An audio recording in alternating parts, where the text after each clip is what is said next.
Hello guys, and welcome to a new Steel Division 2 video today by me, Vulcan. In this video I have for you a 3 versus 3 on Ilomantsi, and in this one I'm going to be using the third VDV with the Juggernaut deployment type. On my team I'm going to be joined by Sturmsource and Crow Warrior, who are going to be using the 3rd US Armoured and the 44th Guards Rifles, and on the opposing side we have J-Dog, Atago and OAC, who are using the 21st Panzer, 11th SS and the 352nd Infantry.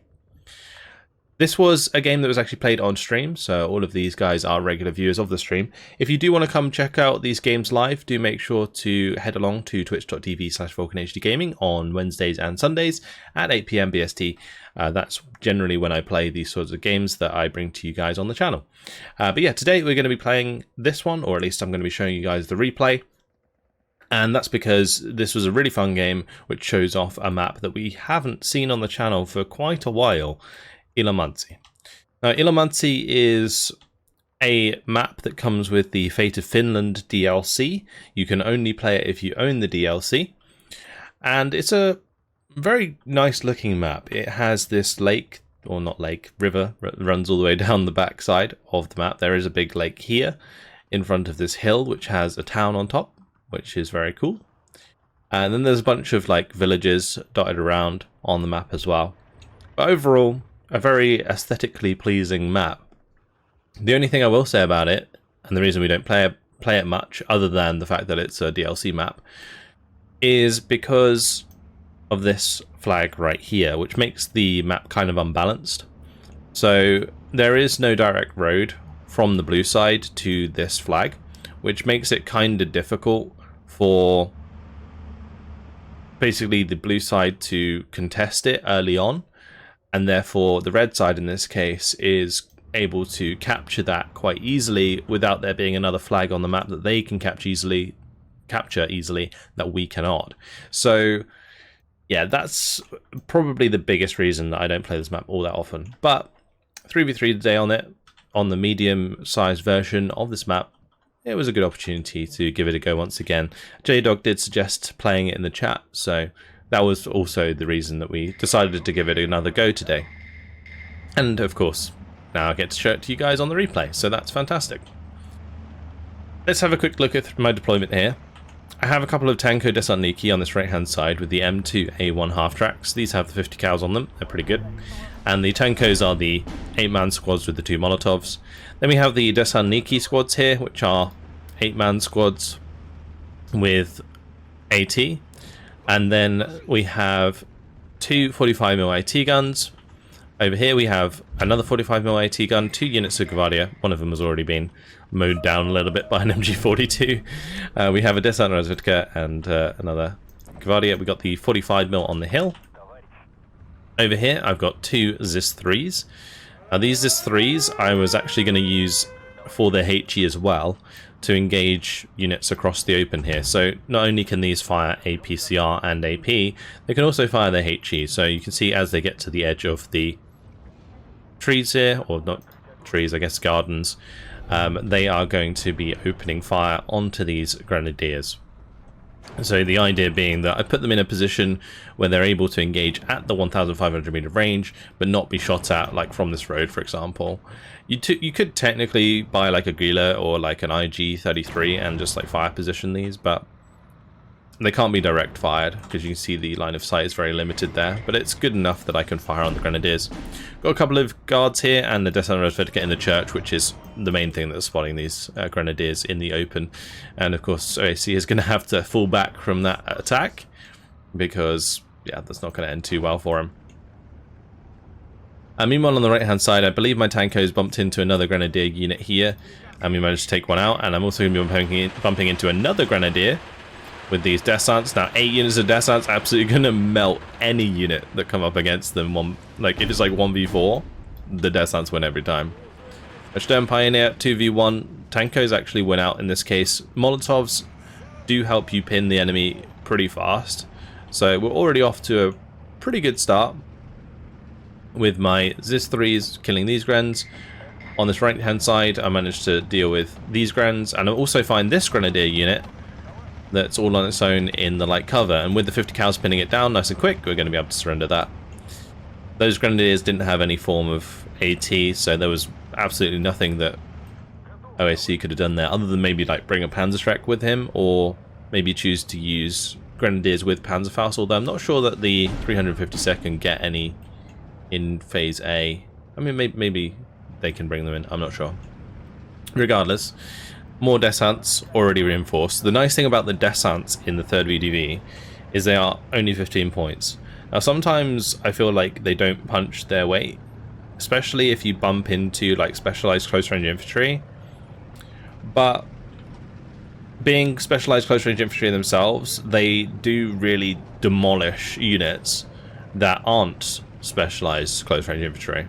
But yeah, if your opponent has a division, like a good example would be like the Italian Pioneers, which have the Flamer and the HE grenade, like they would just demolish descents.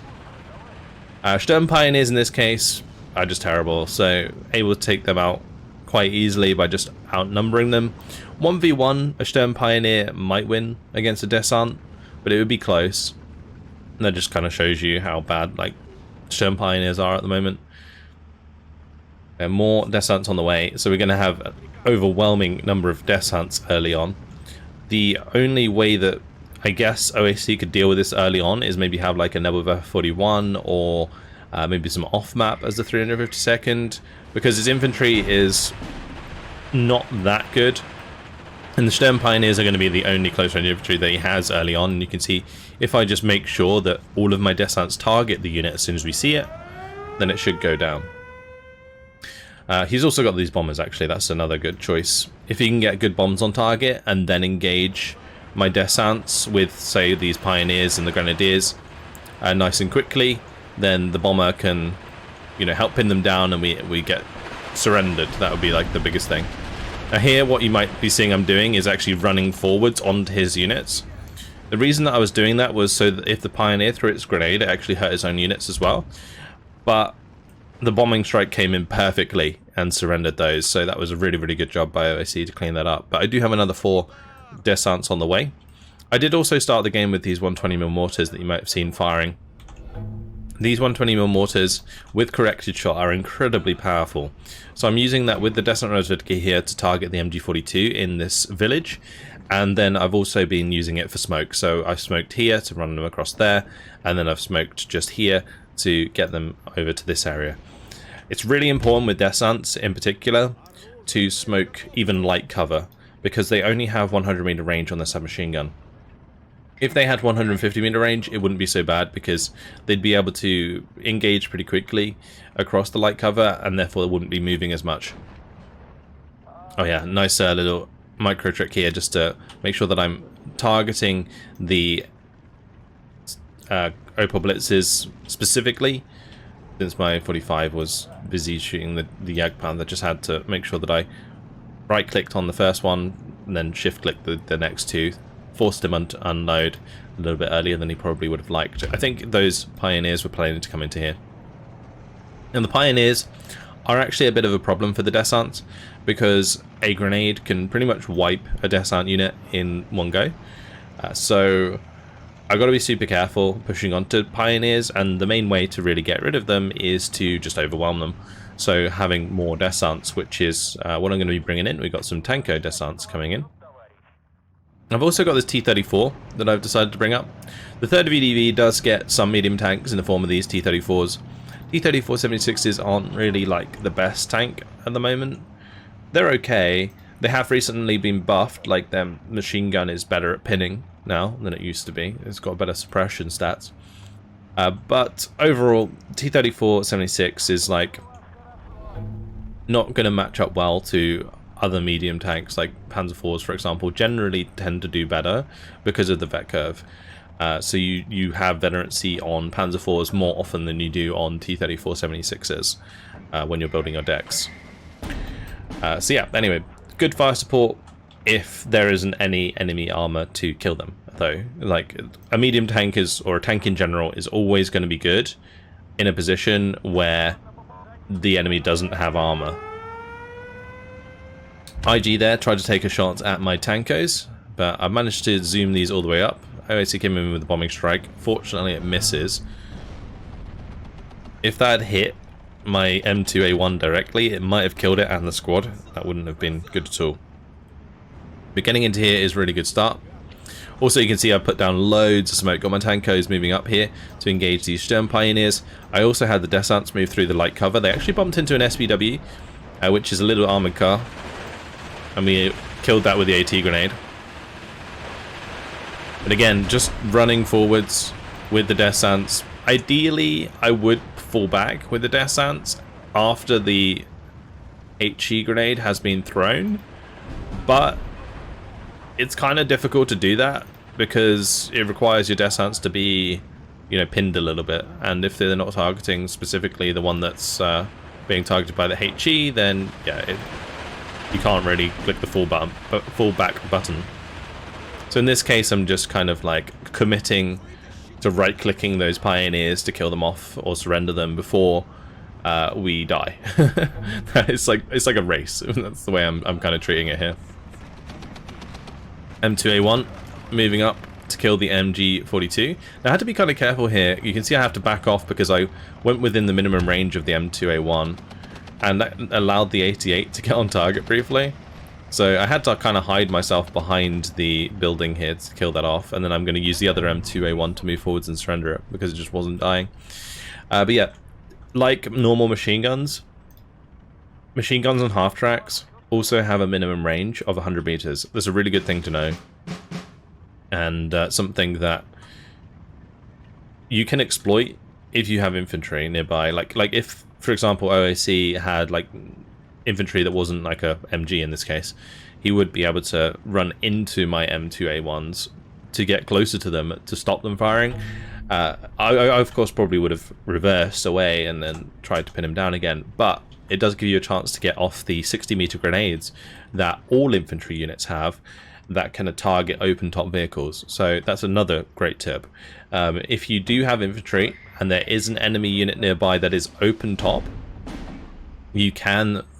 every infantry unit can throw grenades in at 60 meters onto those units. Those 60-meter grenades do nothing to infantry. You can't use them on infantry, so don't try. But against armored targets, it's like a little balance thing that allows you to deal with armored vehicles at close range if you're getting overwhelmed by them. A bunch of Descents coming in now.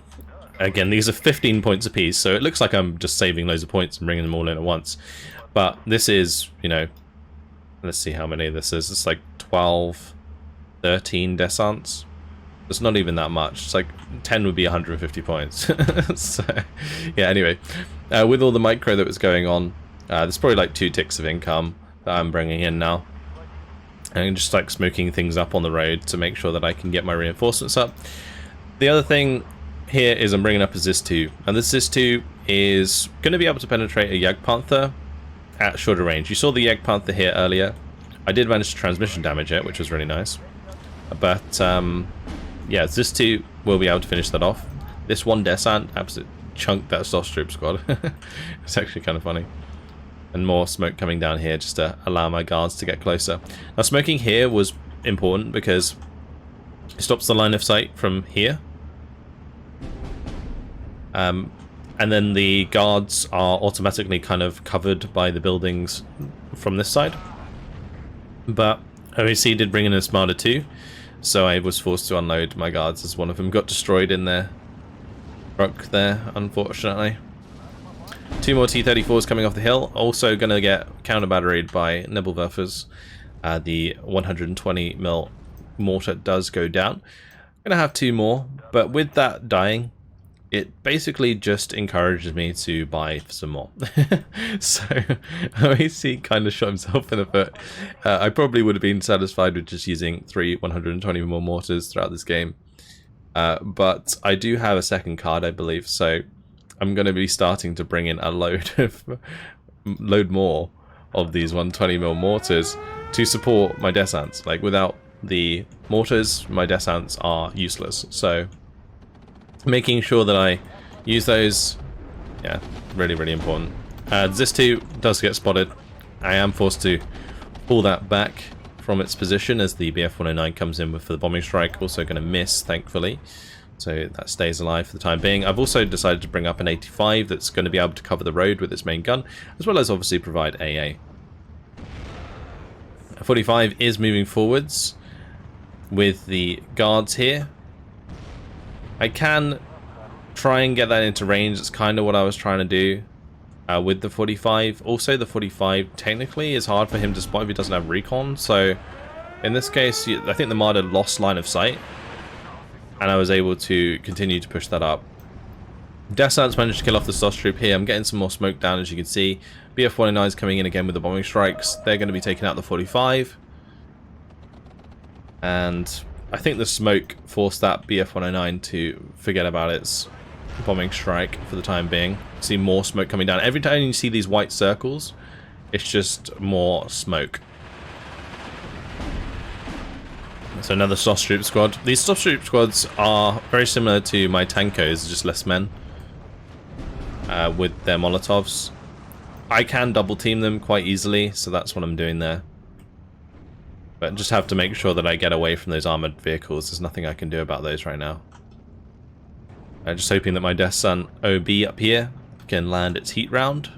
It does manage to pop the SPW 204, and we're going to be going for the mortar fire onto the IG once again. Nice bailout though from the T-34 Semi-6 onto the Marder 2. And the 45mm is going to finish it off. So, as you can see, I was very close to getting into range of that Marder. IG, looking for the shot onto the guards for the time being. Is going to be able to kill my 45. And, yeah, I don't know why this IG just didn't want to die. But mortars come in and save the day. I basically, with the mortars, is... with the 7 mortars that I now have, as you can see, I did 1 shot from each. So I just let them all fire 1 round and then stop them firing manually by pressing E, which is the stop command by default. So T-34 got itself in a little bit of a pickle here. I can try and reverse, but not really much point. I just committed to trying to penetrate the Stoke 3 and do a little bit of damage to it before it fell back. So that's another situation where you can see like the T-34s aren't that strong. Another Nebelwerfer strike coming in though to try and counter battery the 120s. Nebelwerfer counter battery is something that is quite strong sometimes if you are within a shorter range of your target, but when you are at like pretty much max range for a Nebelwerfer, the spread of the rockets can be unreliable. So in this case, I get away with my 120mm being alive. I'm just going to bring in some supply here to keep these firing. There's one thing about 120mm mortars, they can really soak up supply very quickly. Especially in this case where I'm using like 1 supply for 2 mortars. It's just going to drain these supply trucks. So I've got a couple more Sis-2s on the way. They can use this light cover to help cover the Gavardia as they move up. And I'm just going to need more infantry at this point. But I did put a lot of investment into keeping these mortars online because they are so important for this deck to push up aggressively. Now the ultimate counter to the Descents in this case is mainly like off map, especially when you see like smoke come down. Like off mapping in the smoke is a really good way to kill off like a lot of the Descent squads. But I don't believe OAC had the off map, at least early on, to deal with my Descents, otherwise we probably would have seen it. And the other thing, of course, is he can use the Nebelwerfers. The Nebelwerfer 41 is not too bad at pinning down the units. Then you just need to have your own infantry come in and clean them up. There is actually quite a lot of ways to deal with the Descents. Just like I'm using a lot of these mortars, he can use a lot of artillery to counter my infantry. But here comes the smoke once again. I spread out the command so that they drop smoke air everywhere, and we're just going to be charging forwards with the Descents, looking to make more ground. So obviously this is a massive tell that I'm pushing forwards, and this is when, as the other player, you'd want to fire position into the smoke, fall back for the time being, and then push back in forwards. But yeah, Descents, let's see how they do. Charging forwards with their blue caps. into the smoke. Looks very cinematic. Gonna be finding another 204 in the light cover. Gonna be finding myself a Pioneer. I'm quite happy to let this like 6-man squad of Descents die to the grenade so that my other squads can overwhelm the Pioneer, because as soon as the Pioneer has used up its HE grenade, like my Descents are just going to delete them at close range. I also managed to use the smoke on the right hand side to get the better of these SBW 204s, so that was very nice. Something that I was kind of struggling to deal with before, but with the smoke help, I managed to get close enough. I mean, I managed to take out another unit there. Going to be smoking the crossroads now, so that we can potentially get over this flag. Another couple of SPW 204s. Probably not going to be able to get close to this one before it pins down my squads, so I decided to fall back into the heavy cover for the time being, but take a third with me. Wasn't too bad. And smoke coming down once again to continue the push. And this mortar fire that he's using, plus the bombers coming in, you can see it's going to work perfectly in pinning down this descent push on the left hand side there. And that bombing strike on the right hand side hit really nicely onto the descents, but I still got 5 more descents pushing forwards. And this is kind of how this deck works, in that you just got to have enough descents that your opponent can't deal with every single one, right? So I'm managing to continuously sneak forwards with even more, and it's forcing him to move his armor out of this light cover, which has given us the flag for the time being. Smoke can be incredibly frustrating to play against if you don't have something to deal with it.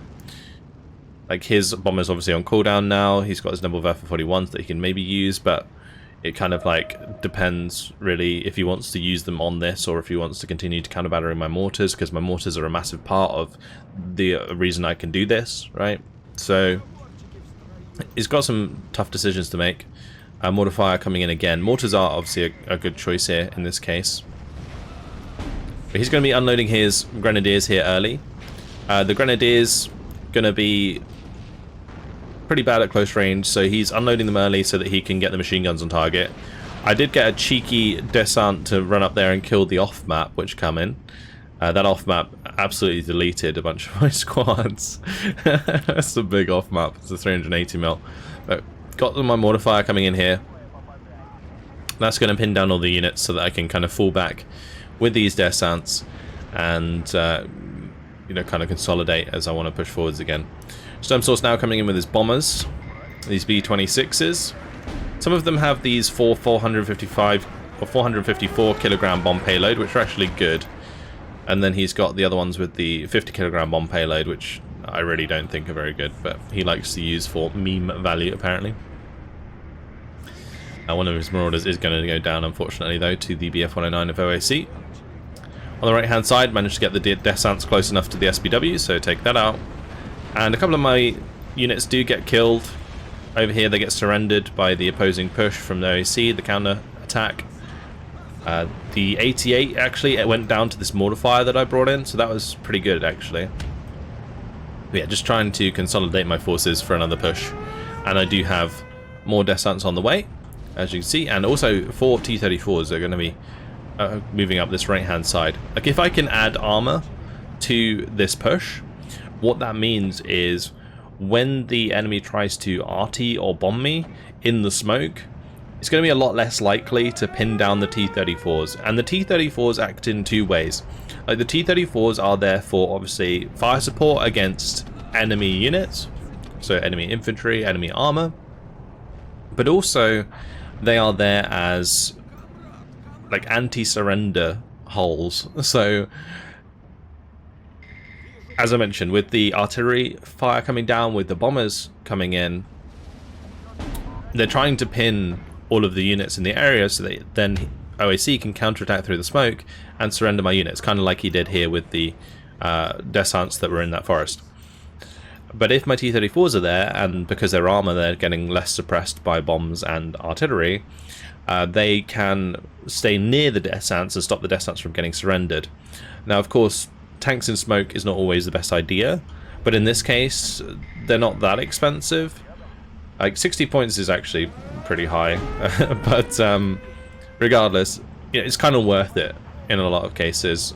But you do leave yourself vulnerable to like Panzerschrecks, for example, like Panzerfaust at close range, because they're going to be coming through the smoke at like 100 meters at you anyway. So more Nebelwerfer strikes you saw come in. I believe I have lost another mortar here since to the Nebelwerfer strikes, but 2 of them survived again due to the dispersion. Jagdpanther going to be forcing me to unload on this road. Got the descents there, as you can see. I also brought in a pretty big descent blob on the left-hand side. Going to be using some smoke to push forwards with that. This one is in fact backed up by the Desant Niki DT. The DT, technically a light machine gun, so can't be fired at close range. But in any situation where there is like a little gap in the smoke, the Desant Niki DT are really good for exploiting that and actually dealing with enemy infantry. So you'd want to have the Desant Niki DT kind of engage through the gaps in the smoke, whilst the normal Desant Niki stay in the smoke. Big bombing strike coming in onto the Jagdpanther there. Sturm trying to kill the BF-109 with his recon Mustang, but they're not quite working. My IL-2 is really unlucky there to lose line of sight. I say unlucky, OAC did move his Jagdpanther into cover, so that was a good job by him, really. Grenadiers, going to be able to get the Panzerfaust on his T-34 again, as I just mentioned. Using tanks at close range, medium tanks at close range, is always going to be risk. And in this case, Panzerfaust managed to pop one of those, which is really good value for his units. But with the Jagdpanther forced off the road, at least, I'm not getting sniped, or transport sniped. You might be wondering why I'm off-mapping myself. Well, it's because it's smoke. The Desant Niki, the 3rd VDV, sorry, they do get smoke off-map. So this little fella bringing in smoke basically allows me to save supply on my mortars, so I can use my mortars more offensively.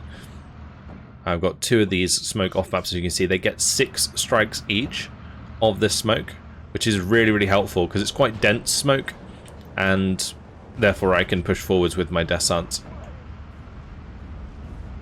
So OAC going for the 85mm AA there, not going to be too successful. Nebelwerfer on the right on the T-34 is also not too great. I feel like it would have been better probably for OAC to target my infantry pushes. Like in this case, targeting where the smoke's coming down would have been great for the Nebelwerfer, because you'd probably only need like 1 Nebelwerfer to pin down most of the infantry. Like when they're this clumped up in this case. Like it's kind of difficult for me to spread out, but I should be spread out. I did manage to mortar that Stug to death with 120mm mortars, but here comes OAC's bomber train once again with the BF-109s. They're going to absolutely blast my Desant Niki, take out a load of those squads. The rest are going to be pinned down there. But I am making a decent progress here against OAC's Ersatztruppen. Let's look at all of the submachine guns firing away. Those units getting obliterated in the cover there. Marauders coming in again for another bombing strike. Like, one thing that is, I guess, kind of nice about the Marauders here is that they reload pretty fast with that small payload. So Sturmsource in this case able to give me quite a lot of cover with those bombers when my mortars are not firing. But my mortars were pretty much firing the entire time, as you can see. More descents here waiting to move forwards. I've got this little blob waiting to move up as well. Going to be dropping off-map smoke on the crossroad. And I had some mortar smoke coming down for the left side. Going to be also smoking here. So again, it's important to smoke the light cover just as much as it is open ground for these Desant Niki, so that his grenadiers can't engage me from a heavy to light cover. Something that I do against the AI a lot in the campaign, and it's something that OAC was trying to set up here, but it's really difficult when you've got smoke to deal with all the time. Nice kill by my 85 there, managed to snipe a BF-109. That was really good. Big bomber coming in with the 500 kilogram bombs. I believe it struggled to drop its bombs due to the smoke. But these descents have managed to make ground into the heavy cover there again, and you can see my mortar fire still coming down. 120mm mortars are actually pretty deadly against vehicles, so, or like in tanks in general. So you do need to be careful when you're up against them. In this case, what I'm doing is I'm just pretty much doing a rolling battery towards these vehicles here, and you can see they're all falling back into the corner. So just going to be dropping loads and more artillery onto this area just to try and get rid of them, whilst I use the smoke off map to get myself over this flag and clean out whatever's behind me, because there's still obviously a unit probably here, and I've got units to deal with in the light cover. So that's what I'm working with right now, just continuously putting down more and more smoke. You see in the bottom left there, it's preparing to fire again. It is pretty nice that the cooldown on it is relatively low. And in this case, I'm actually falling back like a few of my descents on purpose, just so they don't get all pinned down at once by these bombing strikes and by enemy artillery. But B-26 is coming in again for bombing strikes onto the enemy armor that was tucked up in the corner. When you have like a fighter like this, you actually do have to be kind of careful, because the B-26s can shoot down your BF-109 pretty easy. Like a Focke-Wulf probably would have done better there because they're a bit more resilient, but a BF-109 definitely not. Can't challenge multiple bombers like that on its own. Not going to do too well. Anyway, mortar fire is still coming down onto this armor, and I'm just waiting for the smoke to fill so that I can continue to push forwards with any of the units that aren't pinned down, because OAC doing a pretty good job of keeping these pinned. Just doesn't really have close range infantry as the 352nd, or at least an abundance of it that's decent to deal with the descents. Like, he's bringing in the Ersatztruppen, which is great. If these were pinned, like, it would be a really cheap unit that he could use to surrender a lot of mine. But the timing was always quite a little bit off with these Ersatztruppen. And descents versus Ersatz, well, yeah, gonna get surrendered very, very quickly, as the Ersatztruppen are disheartened, which means they take like 50% more suppression than a normal squad. So descents moving into the smoke once again. We're going to be finding grenadiers. Get real close to them, dropping smoke right on top of my own units just to keep them covered. And that's two more Grens gone. Another grenadier here we're going to be finding in the light cover. The Stoke's doing its best to help out, but going to be dealing with that nice and easy. I've also got the T-34s moving up on the left-hand side here, and I've finally got my T-34s moving up on the right-hand side to join my descents moving through the smoke.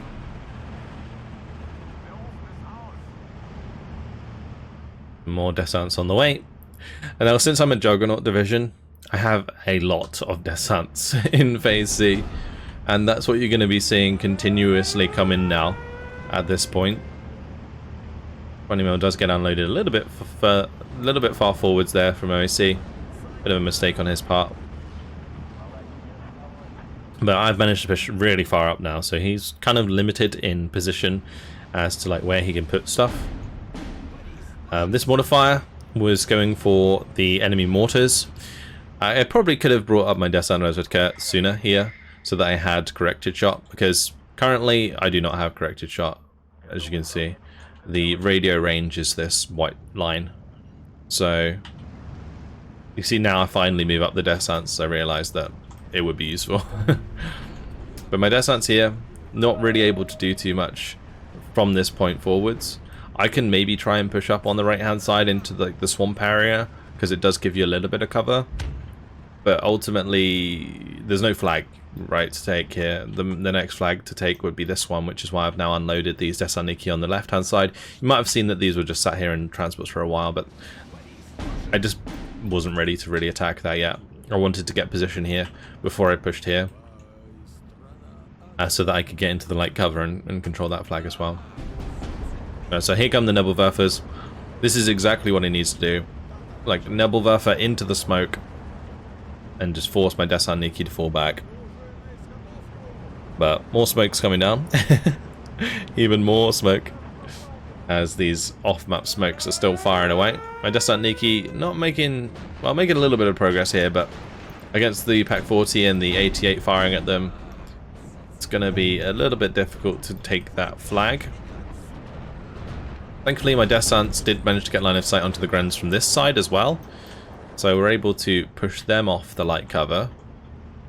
But here comes the smoke, and with that captured, we do manage to get 15-9 on flags, which is causing the double tick.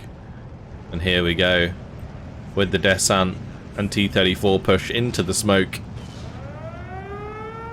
Just try and clean up this medium armor. At close range, these SBW-204s don't really stand a chance. So quite happy to be up against those. And then in the infantry, we just take out with the Desants. And the key here is just to kind of keep moving.